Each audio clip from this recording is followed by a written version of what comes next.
Hello everyone, this is RB Jewels. Welcome to STL Handmade Jewelry and Craft Corner. I'm starting a new segment called Art, Jewelry, and Progress. Let's talk. And in this segment, I'm going to share with you how I got started, a few tips and tricks to show you how important it is to, when you start something, to stick with it because it will get better over time. So, just to give you a little bit about myself, I'm a handcrafted jewelry design artist. I have been a handcrafted jewelry design artist next year, 20 years. I'm a graduate gemologist. I have my certifications in handcrafted jewelry design. I put a lot of work, time, and money into everything that I have learned within almost those 20 years, and I am still learning. So, you're going to constantly learn as you continue in your journey in whatever it is that you do. So, you're looking at three pieces of bead embroidered work that I started. These are my very first pieces that I ever made when it came to bead embroidery. I will say that I've always loved to sew ever since I was a little girl. And my first encounter with sewing was sewing doll clothes by hand. But I never knew or ever came across knowing that you could take little glass beads or gemstone beads and turn it into a work of art. I never knew anything about that world until about 2005. And I honestly have to say, I can't recall if I ever saw it before then. I could have, not knowing what I was looking at or had an understanding of what I was looking at. I take that back. I did see the work of an artist, I want to say in the early 2000s. And she had been doing this work since, I want to say, 1995. She doesn't do that work anymore. And I'm not mentioning her name because I didn't get permission from her to mention her name, to talk about her or anything. So if, I reach out to her and she gives me permission to share her name and things, then I will talk about, I will mention her.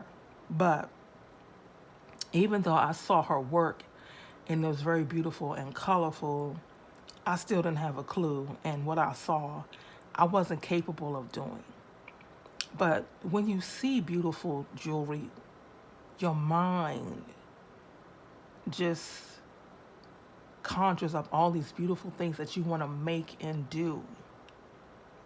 But the reality is, if you don't have this experience and skills, it's not going to happen. You may come close to it, which I did, and using metal and small beads, and we'll show you stuff like that in other videos. But it just doesn't happen. It just doesn't work. You literally have to start with the basics. I don't care what it is that you're doing. You start with the basics. Now, because I'm a researcher, and when I want to learn something, I learn about it extensively before I do it. So by the time I know how to do it, I have a lot of information under my belt, but it still is the physical practice that's going to, excuse me, bring everything into some Excuse me. Let me get a swig of water.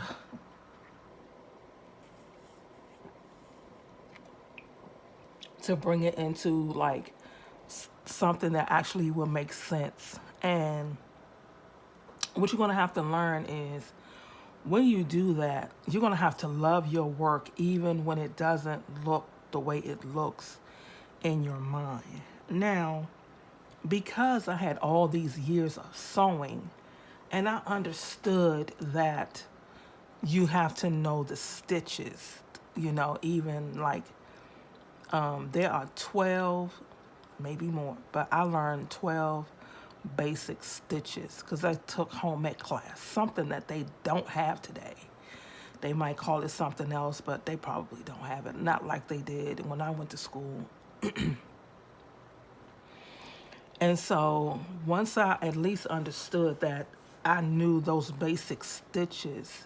And as I started researching and learning things, it still didn't quite click. I'm not even going to tell you it did, but it at least allowed me to try.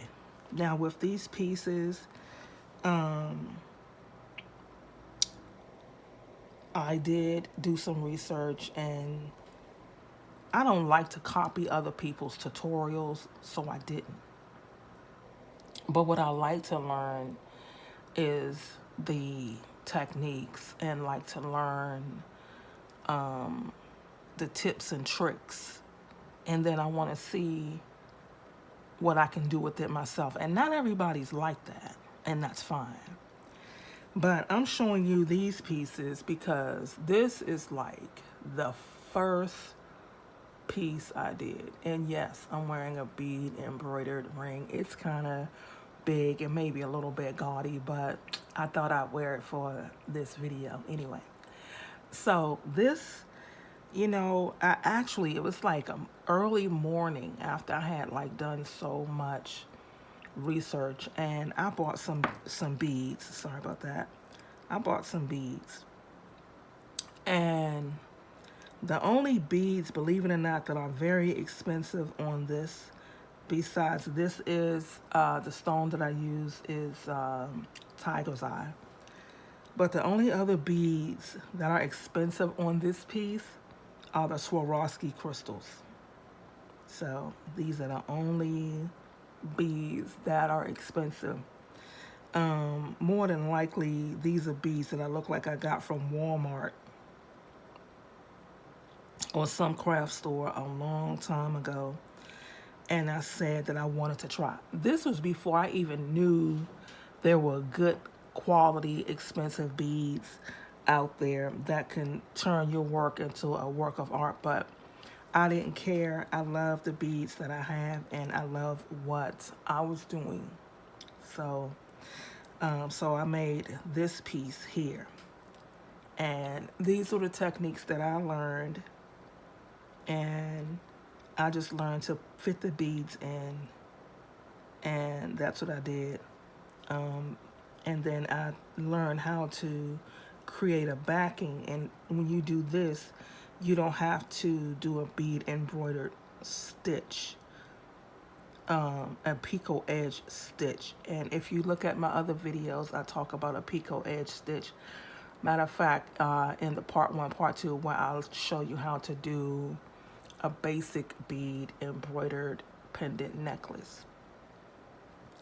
So this is the way I learned it, and I love it. I do. And this is just what I learned. And you do use less materials, and so and it's just a pretty soft faux suede backing that's up under here, and you just sew around it. And maybe I'll show you how to do that. And then this was the second piece that I created. And then again, this is tiger's eye. And you can see the Swarovski crystals around and the other beads around it here.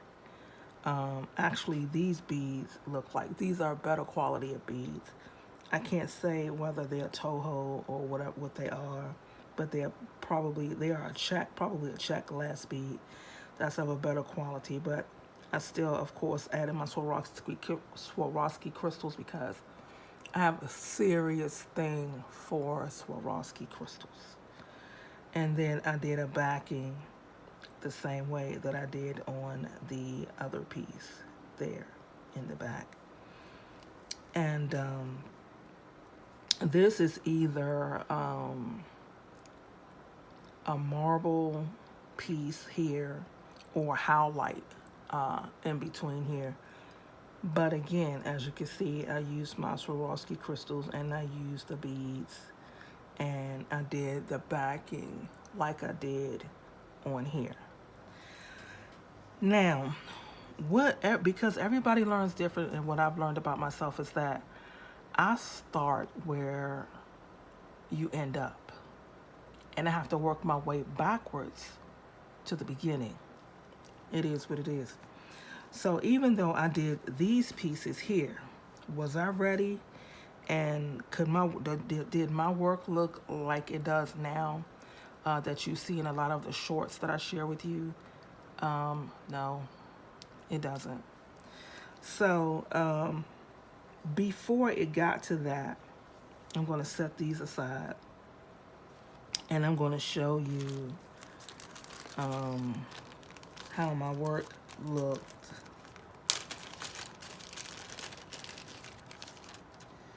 So then my work turned into this. You see, make sure I'm in frame. It turned into this. And this is a dyed jade, purple jade, and these are amethysts and other topaz gemstones. And then I added 2 Swarovski crystals. And so then my work turned like this because I needed to learn how to do a bell. And this was the first kind of bell I learned how to do, which was to sew it into the piece. And it's an even count peyote stitch bell. And you sew it right into the piece. And as you can see, it's still that same kind of backing. So that was what I learned to do. And this is my first encounter with working with fringe. So this was my first encounter with fringe. And of course, these are Swarovski crystals in the beads down here. So that was my first encounter with that. Now, the first pieces I did around 2005. The other pieces I played with somewhere in the early 2000s. And then because I kept learning different types of things, and I stuck with stringing jewelry more because I had started doing shows. And when you do shows, you want to make jewelry that's going to sell. Not to say this wouldn't sell, because it would sell. But you have to know your market. You have to know your demographic of people who you're selling to when you do shows. You really have to know that. So I was selling to a demographic of people that love strung jewelry. Mostly, it was a lot of people that was in the church circuit, and, they liked the look without paying all the money. So I catered to that. But I realized I wasn't happy, but we'll get to that story later on. So anyway, I kept dabbling with bead embroidery and sewing. And so then my work changed and got considerably tighter. When did I make this piece? And I'll never forget it, y'all. 2018 in October, my dad was in the hospital. And he was in the hospital 3 weeks before he passed. And so every day I would take bead work with me just to do something to keep me occupied, while I was there with him. And so this is a polymer clay piece that I made. and then I encased it in the beads. These are Swarovski crystals around here, and I used the same technique where I stitched the beading, the bell, and as you can see, my work changed considerably. So with practice and understanding the materials that you work with, your work can change drastically. And as you can see, it did. It changed drastically. And so I even made like a beaded chain and a matching clasp. So that's that piece there. And I'm showing you these pieces because this is what happens when you are dedicated, when you practice. And I think I said it in a video before that I eat, sleep, and breathe jewelry. There may be like a couple of weeks I might not make jewelry. There may even be like 1 or 2 months that I don't make jewelry. But I go back to it and I work at it every day. And whatever genre of jewelry design or handcrafting that I'm learning, I stay with it. I did a lot of dabbling because in the beginning, I really didn't know what I wanted to do. I didn't even know that I was gifted to design and handcraft jewelry. Honestly, I didn't. I found that out when I took a class. And all I want to say is, have you ever been in a class, in any class, with someone who makes A's all the time? They just learn it. They just know it. And they irritate you. It was a boy like that in my math class. But anyway, I didn't know I had that ability with jewelry. Did not know that it was in me. And I went through it in a breeze. I didn't have to study anything. I didn't have to read anything. It was just in me and it all clicked. The teacher said what she needed to say and I was done. And I'm not saying it to be bragging, but I'm saying it because it's the truth. So I made this piece, I want to say last year. See the difference? Now you see I'm going to bring this up as close as I can. This is all of the intricate bead work. You see that? And this is several beads. These are higher quality beads. These are the little beads at the top are Ricolas. The green beads are Toho beads. The gold beads are Toho beads.